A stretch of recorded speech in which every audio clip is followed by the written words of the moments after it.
Nabi Muhammad Rasulullah Shallallahu Alaihi Wasallam menyatakan bahwa awal beragama adalah mengenal Allah. Awaluddin ma'rifatullahi ta'ala wa rasulih. Awalnya agama adalah mengenal Allah dan Rasulnya. Karena ma'rifat ini sudah terbukti, dibuktikan oleh para leluhur kita di masa lalu, bisa mengangkat hamba sahaya ke tingkat raja-raja. Debu yang hina menjadi permata, hina menjadi mulia. Oleh karena itu, beruntunglah orang-orang yang sedang menapaki perjalanan spiritualnya menuju pada proses pengenalan kepada Allah.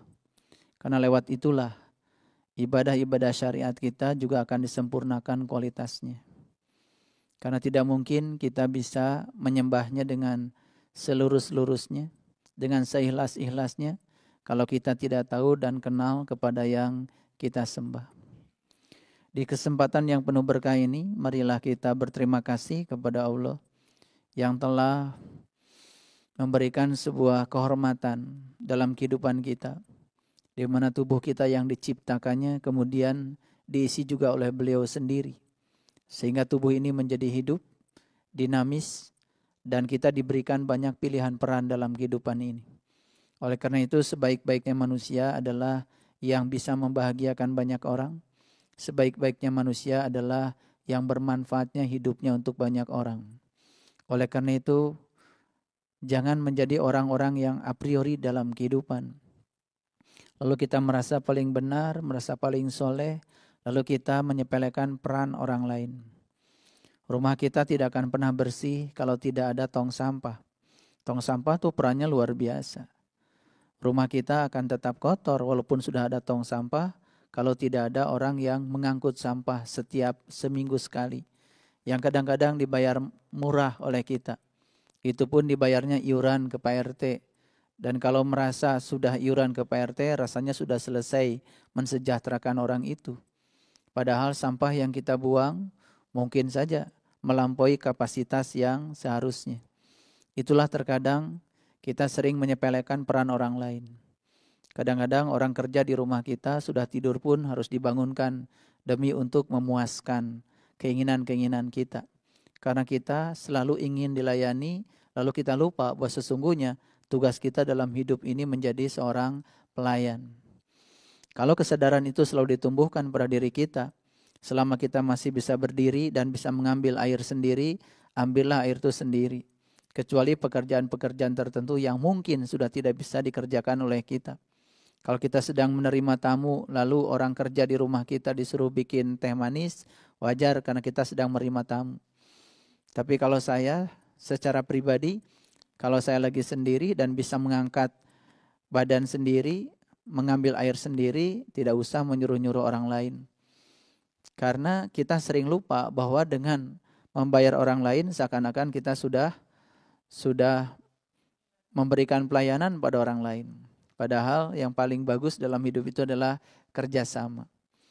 Jangan kalah sama semut. Semut ya, walaupun tidak saling kenal tetap kerjasama. Ya, semut walaupun tidak saling kenal tetap bersalaman ya. Manusia kan biasanya mau salaman aja kan banyak memilih ya. Oleh karena itu semoga kesempatan yang penuh berkah ini bisa mengantarkan kita untuk mendapatkan sedikit saja berkah dari ilmu yang akan kita dapat, sehingga mengubah kehidupan kita dari hari ke hari menjadi semakin berkualitas. Dan kualitas kehidupan kita bukan diakui oleh kita kualitasnya, tapi dirasakan oleh orang-orang yang paling dekat dengan kita. Jadi kalau orang yang paling dekat dengan kita tidak merasakan ya cinta dan berkah kita, itu tanda bahwa ada yang gagal dalam kehidupan kita. Jadi rajin-rajinlah melakukan sebuah survei kepada orang-orang yang terdekat dengan kita, tanya mereka apakah kehidupan saya bermanfaat atau tidak bagi mereka. Jangan menjadi mercusuar yang bagus di luar tetapi ternyata tidak bagus di dalam. Itu sebabnya dalam sebuah kitab suci ada perintah, bersihkan dulu cawanmu yang paling dalam, baru cawan luarmu akan bersih dengan sendirinya. Jadi cawan yang bagian luar itu tidak dibersihkan pun, kalau bagian dalamnya sudah bersih, nanti akan mengkilat sendiri. Oleh karena itu, mari kita menata diri ke dalam terus-menerus untuk memperbaiki kualitas kehidupan kita. Para sahabatku yang dirahmati Allah, oleh karenanya mari kita berterima kasih pada Allah atas hadiah kehidupan ini. Kita sama-sama memuji Dia dengan membaca hamdalah. Alhamdulillahi Rabbil Alamin. Salawat dan salam mari kita sanjungkan kehadiran baginda Rasulullah Sallallahu Alaihi Wasallam, manusia teladan sepanjang zaman, pribadi yang selalu agung sepanjang sejarah. Kita sampaikan kehormatan untuk beliau. Allahumma salli ala Sayyidina Muhammad wa ala ali Sayyidina Muhammad. Kita awali diskusi pada kesempatan yang penuh berkah ini, seraya memohon ridho dan berkah Allah. Semoga Allah mengalirkan pengetahuan sejatinya kepada kita, mengisi seluruh cawan yang selama ini terbalik atau yang bocor. Kita siapkan cawan kita terbuka seluas-luasnya, biarkan Dia yang Maha Tahu mengaliri pengetahuan ke dalam diri kita. Seraya menyapa asmanya dengan penuh kelembutan dan cinta, seraya membaca basmalah. Bismillahirrahmanirrahim. Para sahabatku yang dirahmati Allah, di kesempatan yang penuh berkah ini, saya akan coba membuka beberapa pertanyaan yang menjadi kegalauan kita bersama. Silakan pertanyaan-pertanyaan yang mungkin menjadi konflik kognitif pada diri Bapak Ibu sekalian dikemukakan sejujur-jujurnya. Semoga Allah mengalirkan jawaban melalui kita bersama di sini. Saya persilakan siapa yang mau bertanya. Silakan.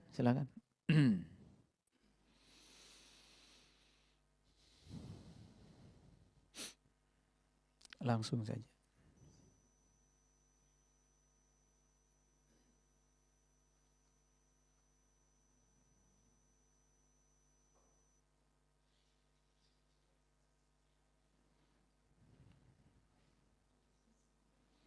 Pakai ini aja.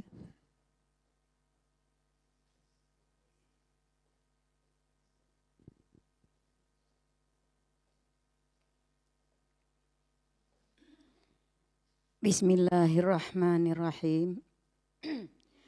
Assalamualaikum warahmatullahi wabarakatuh. Terima kasih atas waktu yang diberikan kepada saya. Sebelum saya menanyakan sesuatu kepada Bapak, baiklah di sini saya memperkenalkan diri lebih dahulu. Nama saya Des Maliar, yang biasanya dipanggil yang untuk apanya yang gampang dipanggil itu namanya Bundomel gitu Pak, yang mudah untuk dikenal gitu. Kemudian saya berasal dari Padang. Saya pertama-tamanya sebelum saya mengajukan pertanyaan ini, baiklah saya lebih dahulu menyampaikan kenapa saya sampai masuk ke pengajian Bapak yang dikatakan pengajian sesat. Jadi saya sebenarnya sebelumnya udah sering mencari. Udah kemana-mana sewaktu saya tinggal di Bogor selama 3 tahun, selalu mengunjungi AA Gim setiap minggu. Kemudian ke Arifin Ilham, masih belum puas. Kemudian saya ajaklah teman, bagaimana kalau bisa kita masuk tarikat gitu. Supaya karena ingin merasakan bagaimana kedekatan dengan Allah itu. Tapi setelah masuk masih belum saya merasakan. Kemudian sewaktu Ibu Faridah Hanum ke Padang, setelah saya pindah ke Padang lagi, kemudian Ibu Faridah Hanum yang di Pondok Gede datang ke Padang, katanya, ayo kita ke Padang, kita ngaji ke Solo, tempat Pak Bupati, Pak Samsurahim katanya. Itu ada gurunya datang dari Bandung yang namanya Bapak Saiful Karim. Tapi tidak semua orang bisa mengikuti kajiannya. Jadi saya dengan mendengar yang seperti itu, saya malah lebih itu lagi, mengejar lagi. Kemudian akhirnya saya dapati juga dengan melalui Pak Samsurahim, saya bilang, Pak, saya ingin betul ketemu dengan Bapak nih. Kenapa? Ya saya mendengar Bapak membawa kajian sesat ke Solo. Jadi itulah yang membuat saya terinspirasi untuk mau mengikutinya. Ayo, kata Pak Samsur Rahim. Justru itu saya memasukinya. Alhamdulillah setelah saya mendapatkan jadi murid Bapak, saya merasakan ketenangan dan saya tidak mau mencari-cari lagi.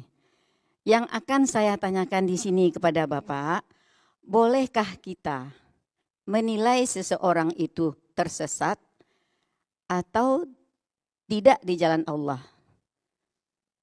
Demikianlah pertanyaan dari saya. Terima kasih. Assalamualaikum warahmatullahi wabarakatuh. Baik. Dalam hidup ini tidak ada salah benar. Karena salah benar itu pasti berasal dari pikiran kita yang terbatas. Dalam hidup ini yang ada adalah kebenaran. Dan kebenaran itu segala sesuatu yang terjadi karena Allah ridho. Oleh karena itu, saya tidak akan menilai siapa salah, siapa benar. Karena orang yang kita sebut salah pun sebetulnya mungkin tidak salah. Cuman dia belum benar. Semua sedang berproses dalam ruang dan waktunya masing-masing. Oleh karena itu sekali lagi saya sebelum menjawab pertanyaan ini, ya pertanyaan Bundo Mel, saya tekankan lagi dalam perjalanan spiritual sekali lagi tidak ada salah benar. Tidak ada orang yang salah. Ya. Yang ada adalah orang yang sedang berproses menuju benar. Dan semua berproses secara alami dalam ruang dan waktunya masing-masing. Oleh karena itu, ya, hati-hati untuk tidak menyebut nama dan identitas siapapun dalam perjalanan spiritual kita. Karena semua orang yang kita sebut dan pernah dipertemukan Allah itu menjadi jalan untuk mendapatkan sesuatu yang kita cari.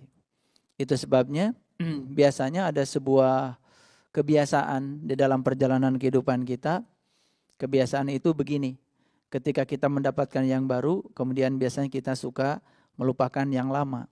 Padahal yang lama itu merupakan jalan untuk mendapatkan yang baru. Oleh karena itu, tolong dipahami dalam hidup kita tidak ada benar salah. Karena kalau kita euforia untuk terjebak pada benar salah, lalu kita juga akan terjebak pada keberpihakan. Lalu kita tidak akan pernah menjadi umat yang pertengahan. Sedangkan Allah menyatakan dalam Al-Quran, tugas kita harus menjadi umat yang pertengahan. Sekali lagi, ya, kita dalam belajar mungkin pernah bertemu dengan si A, bertemu dengan si B, si C, dan lain-lain. Itu semua adalah berkah. Karena tidak mungkin ada sejarah masa lalu yang harus kita potong. Kita bisa bertemu dengan siapa saja, pasti dengan izin Allah. Dan hebatnya Allah, ketika kita masih perlu belajar tentang ilmu tajwid, akan bertemulah dengan orang-orang yang mengajarkan tajwid. Kalau kita ingin belajar ilmu tentang tilawah, akan bertemu dengan orang-orang yang mengajarkan tilawah. Begitu kebutuhan kita meningkat lebih tinggi lagi, kita akan dipertemukan dengan orang yang lebih tinggi lagi. Itulah hebatnya Allah. Makanya Allah itu selalu mengerti segala kebutuhan kita. Kalau kita masih butuhnya menjalankan thariqah, kita harus membaca la ilaha illallah sekian kali, itu juga tidak salah. Biarkan saja semuanya berjalan apa adanya. Makanya yang sering salah itu adalah pikiran kita yang menilai salah. Jadi itu biarkan semuanya mengalir apa adanya. Sehingga kita tidak terjebak pada proses penghakiman. Nah itu sebabnya ya tadi Bundo Mel mengemukakan sebuah pertanyaan yang bagus. Karena dalam hidup kita biasanya sering terjebak pada kebiasaan menilai. Dan pertanyaannya tadi luar biasa. Siapakah sesungguhnya yang berhak untuk menilai seseorang itu tersesat atau tidak? Tentu saja saya juga tidak mau terjebak untuk ya mengikuti pikiran saya. Saya ingin mengangkat sebuah referensi saja dalam Al-Quran. Kalau kita membaca Quran, pertama ada Quran surat Al-Qalam. Surat Al-Qalam itu surat ke-68, itu ayat yang ke-7. Ada ayat yang berbunyi luar biasa seperti ini. A'udzubillahi minasyaitonirrajim. Bismillahirrahmanirrahim. Inna rabbaka huwa a'lamu biman dhalla an sabilih wa huwa a'lamu bil muhtadin. Saya terjemahkan perlahan ya supaya mengerti. Inna sesungguhnya rabbaka hanya Tuhanmu. Huwa dialah a'lamu yang mengetahui biman dhalla an sabilih, seseorang itu tersesat di jalannya atau tidak. Nah, kata-kata sesat ini menjadi kata yang mengerikan. Karena kita sering menggunakan kata sesat untuk menilai keyakinan orang lain yang berbeda dengan kita. Wah, itu ajaran sesat, itu kelompok sesat. Kan suka begitu. Padahal sesat itu aslinya bukan bahasa Arab. Sesat itu aslinya bahasa Indonesia. Pernah nggak ibu bapak tersesat? Barangkali dulu sebelum ada Google Map ya, cari alamat itu suka bingung ya, apalagi alamatnya tidak jelas. Sebetulnya sesat itu keadaan yang terjadi pada seseorang saat seseorang itu sedang mencari sesuatu, kemudian gara-gara tidak tahu. Jadi sebetulnya sesat itu dalam bahasa Indonesia kondisi yang terjadi pada seseorang gara-gara tidak tahu. Makanya ada kata-kata malu bertanya, sesat di ujian. Bagi mahasiswa. Kalau bagi orang yang sedang mencari alamat, malu bertanya, sesat di jalan. Nah, kata sesat itu sudah ada di peribahasa itu. Malu bertanya, sesat di jalan. Kalau saya di kampus diganti. Malu bertanya, sesat di ujian. Kalau di kampus. Nah, kalau ibu bapak sedang cari alamat, malu bertanya, sesat di jalan. Jadi sesat itu gara-gara malu bertanya. Sudah tidak tahu, ya, tidak mau tahu, tetapi merasa paling tahu, betul nggak? Diberitahu tidak mau tahu, kan gitu. Nggak mau bertanya. Akibatnya terjadilah yang disebut dengan sesat. Kita pahami dulu kata sesat. Bahasa Arabnya apa? Bahasa Arabnya itu adalah dhalla. Ya, sesat. Nah, siapa yang boleh menilai seseorang itu sesat atau tidak di jalan Allah? Kata Allah sendiri, inna rabbaka huwa a'lamu. Hanya dia Tuhanmu yang berhak untuk menilai seseorang itu tersesat di jalannya atau tidak. Jadi manusia-manusia seperti kita sebetulnya tidak punya kewenangan untuk menilai orang lain sesat atau tidak. Dan buat apa kita menilai orang lain? Yang paling penting itu kita menilai diri kita sendiri. Nah, kita sering punya kebiasaan merasa sebagai pemegang juru kunci surga, merasa sebagai pemegang juru kunci rumah Tuhan. Seakan-akan kitalah yang paling punya hak untuk memasukkan seseorang ke surga atau ke neraka, suka begitu. Nah, oleh karena itu marilah kita cermati ayat ini. Yang berhak untuk menilai seseorang itu sesat atau tidak sesat di jalan Allah hanya Tuhan. Nah, yang luar biasa, kalau Bunda Mel nanti lagi santai-santai, coba lihat Quran surat An-Nahl. Di Quran surat An-Nahl itu surat yang ke-16. Itu ayat ayat 125. Ayat 125. Saya bacakan ayatnya secara lengkap. Ud'u ila sabili rabbika bil hikmah wal mau'idah wajadilhum billati hiya ahsan. Inna rabbaka huwa a'lamu biman dhalla an sabili wa huwa a'lamu bil muhtadin. Ini bagian terakhir dari Quran surat An-Nahl ini ya, mengulang kembali apa yang dikatakan di Quran surat Al-Qalam yang saya baca tadi. Persis sama. Inna rabbaka huwa a'lamu biman dhalla an sabili wa huwa a'lamu bil muhtadin. Cuman bedanya awalnya ada kata-kata ud'u ila sabili rabbika. Ud'u artinya undanglah. Ud'u artinya ajaklah. Makanya doa yang sebenarnya itu bukan permintaan. Ad-doa itu artinya adalah Undangan. Makanya berdoa kepada Allah bukan mengatur-ngatur Allah supaya ngikutin keinginan kita. Berdoa kepada Allah adalah mengundang Allah agar Allah ikut serta dalam masalah kita. Bagaimana cara mengundang Allah? Kita mau mengundang pejabat saja ke rumah kita diberesin dulu, dibersih-bersih dulu. Betul nggak? Betul? Mana rumahnya Allah? Mana rumahnya kita? Kan rumahnya kita, tubuh kita sendiri. Kalau kita mau Allah hadir dalam diri kita, ya bersihkan rumah kita. Bersihkan hati kita, bersihkan pikiran kita, bersihkan tindakan kita, bersihkan cara bicara kita. Kalau itu semua sudah bersih, Dia yang maha bersih, Dia yang maha suci, otomatis akan hadir dalam diri kita. Nah, kesulitan kita menghadirkan Allah cuma satu. Allah yang maha suci disuruh hadir di tempat kita yang belum suci, ya nggak akan hadir dong. Allah yang maha pengasih disuruh hadir pada diri kita, yang pilih kasih, yang nggak hadir dong. Allah yang maha penyayang disuruh hadir dalam diri kita, yang sayangnya itu kadang-kadang ya terbilang ada batasnya, nggak akan hadir Allah. Allah yang maha lembut disuruh hadir pada diri kita yang kasar, nggak akan hadir. Allah yang maha luas disuruh hadir pada diri kita yang sempit, yang nggak akan hadir. Nah, kita itu sering lupa memaksa Allah supaya hadir dalam diri kita, tapi tidak mengkondisikan situasi dalam diri kita untuk kehadiran Allah. Makanya kita suka gagal mengundang Allah.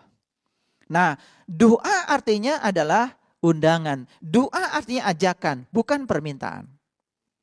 Nah, makanya di Quran surat An-Nahl ayat 125 ada kata-kata ud'u ila sabili rabbika. Undanglah manusia ke jalan Tuhan. Siapa yang berhak mengundang manusia ke jalan Tuhan? Ya tentu saja yang sudah tahu jalan Tuhan. Ya, dengan cara apa mengundang manusia ke jalan Tuhan? Satu, bil hikmah. Yang kedua, wal mau'idah. Yang ketiga, wajadilhum billati hiya ahsan. Metode yang pertama adalah bil hikmah. Dengan apa? Dengan keteladanan. Dan hebatnya Quran, ya, mengajak manusia ke jalan Allah bukan dengan ceramah. Mengajak manusia ke jalan Allah bukan dengan dakwah. Yang pertama adalah bil hikmah. Dengan apa? Dengan keteladanan. Nah, itu sebetulnya yang barangkali jangan kecil hati. Kalau kita mengajak orang lain tidak pernah ikut bersama kita, karena mungkin kita hanya mengajak dengan menggunakan gelombang mulut kita. Makanya saya punya cerita yang sangat bagus. Ya. Cerita tentang seorang yang sangat bijak di India namanya Mahatma Gandhi. Suatu saat Mahatma Gandhi itu didatangi tamu. Tamunya seorang ibu dengan seorang anak. Dan anak ini kebetulan sedang sakit. Dan anak ini baru akan sembuh kalau dia itu berhenti makan garam.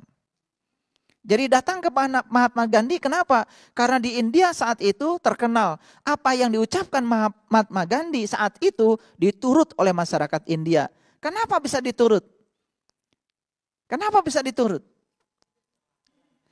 Karena yang diucapkan itu bukan kata-kata saja, sesuatu yang sudah beliau alami, sesuatu yang sudah beliau rasakan. Nah, banyak di antara kita yang mengucapkan kata-kata yang sesungguhnya hanya berdasarkan kitab dan buku. Itu ilmu katanya. Bukan ilmu yang sebenarnya. Ilmu yang sebenarnya itu adalah pengalaman. Makanya pengalaman guru yang paling baik. Datanglah ibu itu kepada Mahatma Gandhi dengan anaknya. Lalu disampaikanlah keinginan. Tuhan, saya datang ke tempat Tuhan cuma satu tujuan saya. Anak saya ini sulit berhenti makan garam. Dan kalau dia berhenti makan garam, maka dia akan sembuh penyakitnya. Tolong nasihati anak saya ini. Mahatma Gandhi cuma bilang begini, saya tidak bisa menasihati anak ibu sekarang. Tolong izinkan saya 1 minggu lagi baru ibu datang ke sini. Tuhan hanya untuk menasihati itu saja, masa menunggu 1 minggu? Ya sudah, akhirnya karena tamu tidak boleh memaksa sohibul bait. Langsung pulang. 1 minggu berikutnya datang lagi ke situ. Tuhan silakan. Barangkali Tuhan mau menyampaikan berapa SKS kuliah pada anak saya. Nunggunya aja 1 minggu. Ternyata di luar dugaan. Dipeluklah anak itu dan dikatakanlah pada anak itu, "Nak, mulai sekarang berhentilah makan garam." Terkejut ibunya, kalau cuma begitu kenapa tidak minggu yang lalu dikatakan? Apa kata Mahatma Gandhi? Minggu yang lalu saya masih makan garam.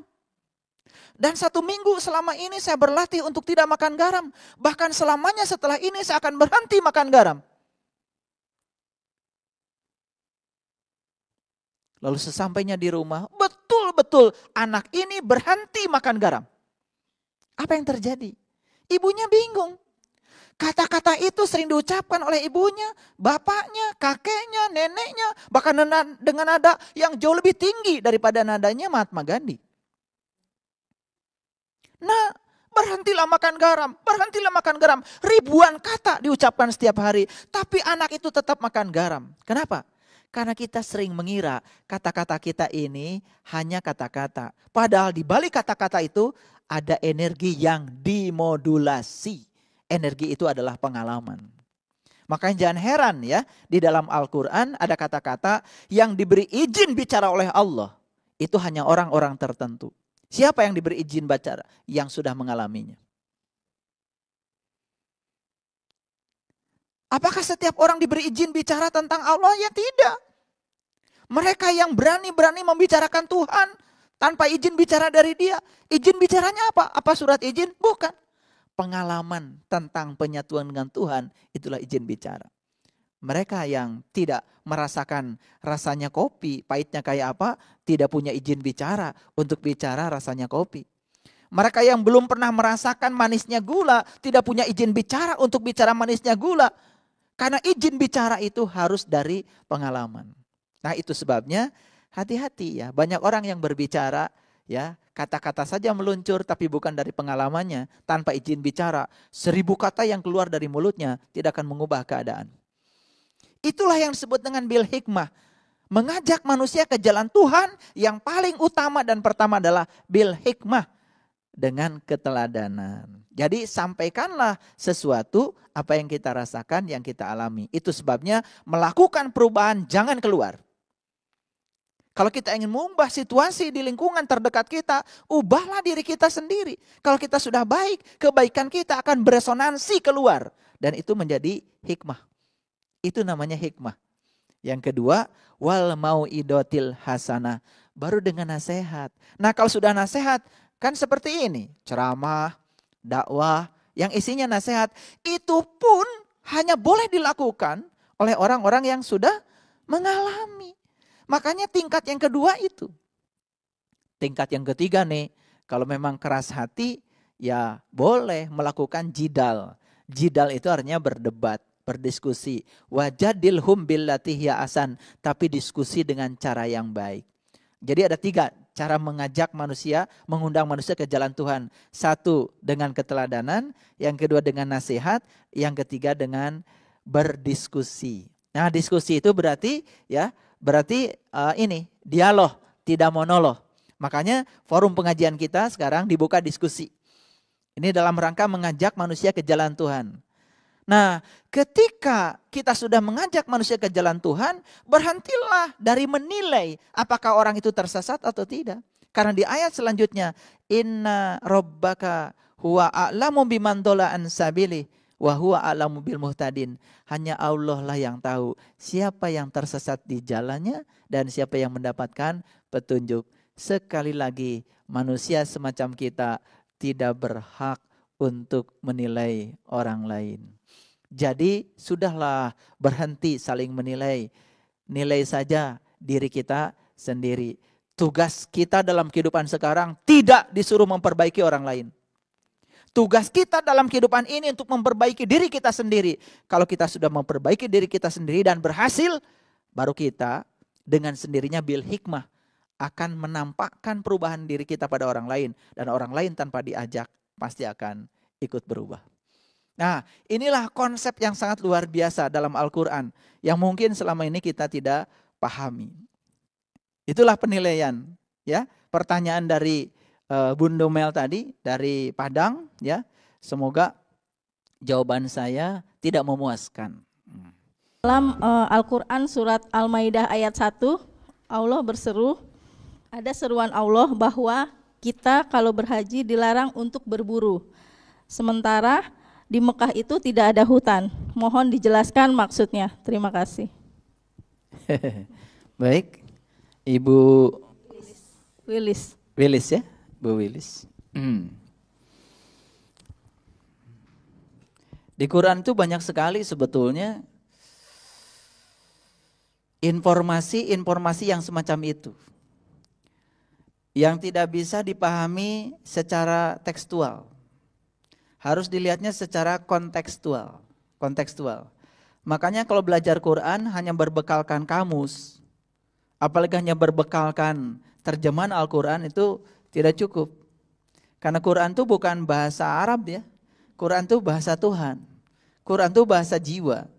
Dan otomatis untuk memahami Quran harus pakai jiwa. Jadi kalau Quran coba-coba dipahami dengan menggunakan bahasa pikiran yang terbatas, sementara Quran ini adalah bahasa jiwa yang tanpa batas, pasti akan ada ketidaknyambungan. Jadi saya menyampaikan selamat ya, kalau ada kebingungan-kebingungan dalam diri kita ketika baca Quran, itu saya sampaikan selamat. Kenapa? Asal setelah bingung mencari. Yang luar biasa salahnya, sudah bingung diam. Ini kan pertanyaan yang sangat jujur ya dari Ibu Willis. Di dalam Quran ada seruan, janganlah berburu ketika sedang berhaji. Kita kenal yang namanya berhaji, kan pergi ke Mekah. Sedangkan di Mekah, ya, kan tidak ada hutan. Walaupun ada gunung-gunung, terus memang mau berburu ke gunung, larinya kayak gimana? Batu semua. Dulu waktu saya sebelum ke Mekah, ada informasi dari orang-orang katanya Mekah itu padang pasir. Nyampe di sana kok nggak ada pasirnya? Yang ada tuh kan padang batu. Dan batunya bukan batu yang licin-licin ya, batunya itu yang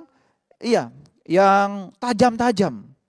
Saya mau bayangkan Nabi Muhammad ya, hijrah dari Mekah ke Madinah dengan jarak kurang lebih sekitar 400 sampai 500 km.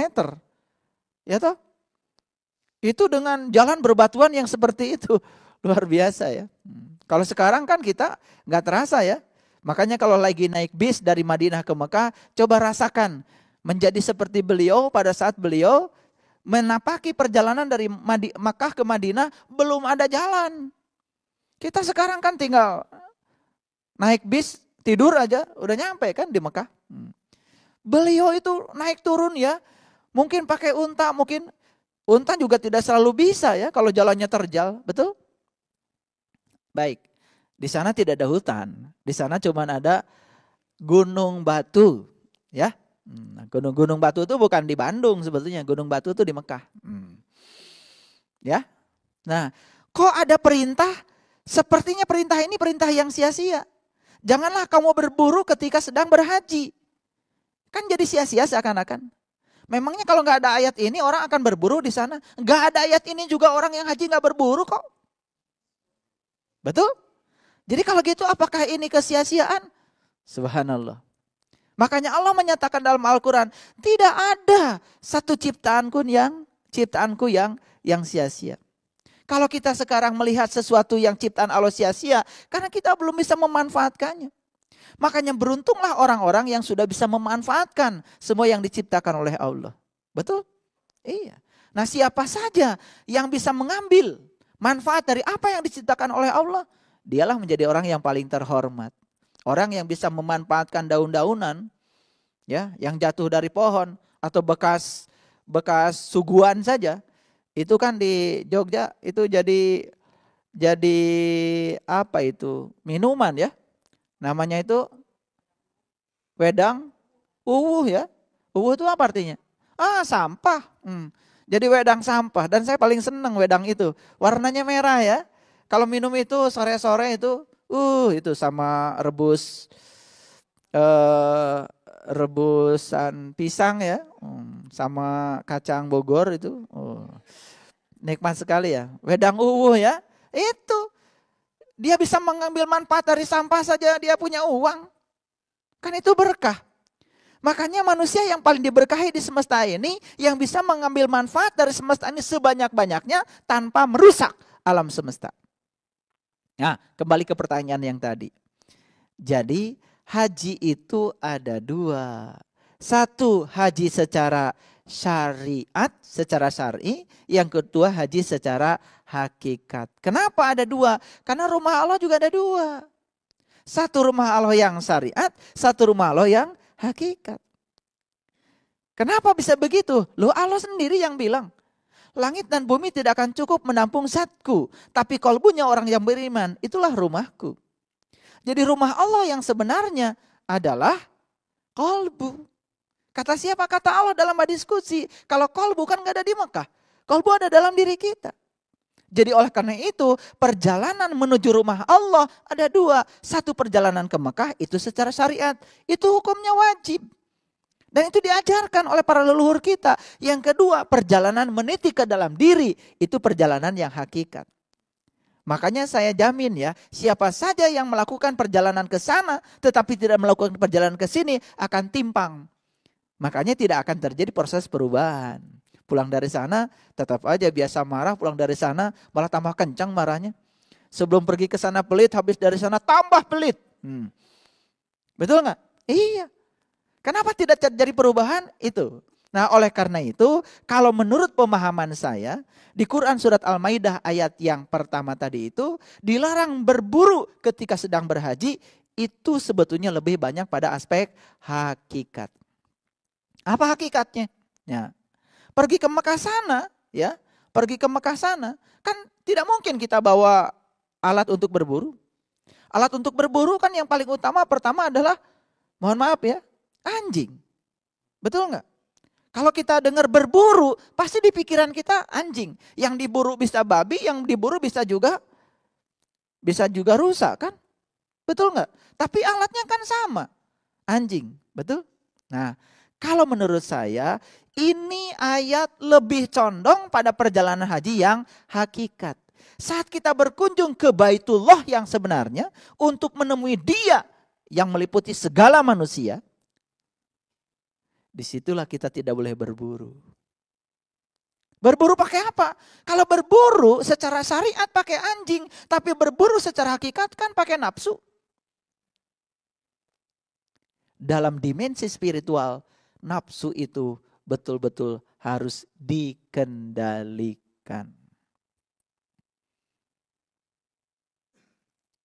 Makanya ya, dalam upacara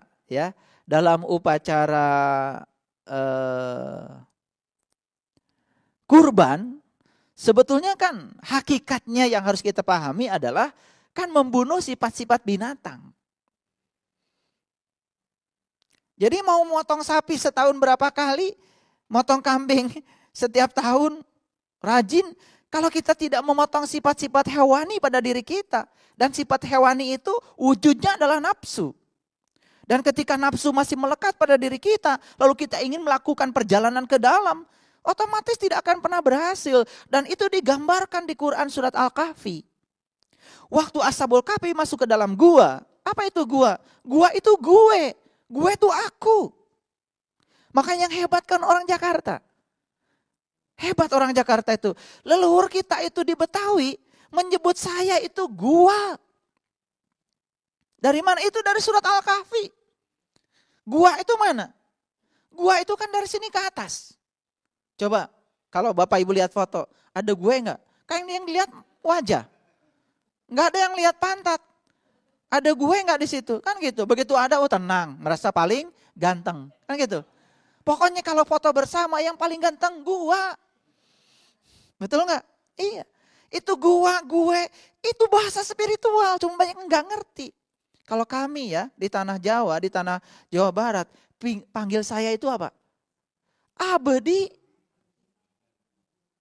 Abdi. Hebat ya. Dan yang hebat lagi kita, leluhur kita di Nusantara, panggil dirinya sendiri sahaya. Hebat gak? Sahaya, dicepetin kan jadi saya.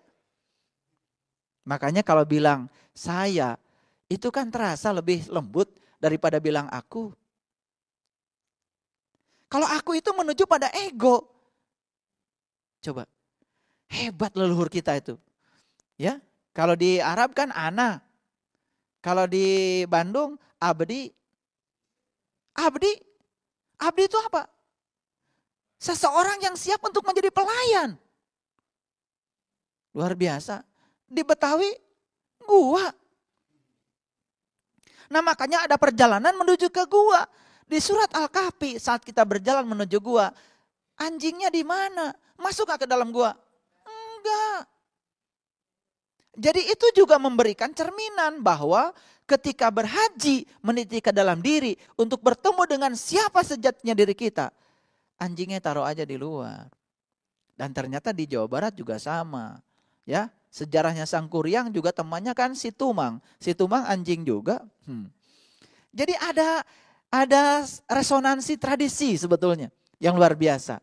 Jadi konteks Quran surat Al-Maidah ayat yang pertama yang mengatakan janganlah berburu ketika kamu sedang berhaji, itu konteks spiritual. Ketika kita sedang melakukan perjalanan ke dalam, jangan ada hawa nafsu. Karena nafsu itu datangnya dari keinginan. Begitu ada keinginan, kita tidak pasrah pada Allah. Yang ada ngatur Allah supaya ngikutin keinginan kita. Itu nafsu.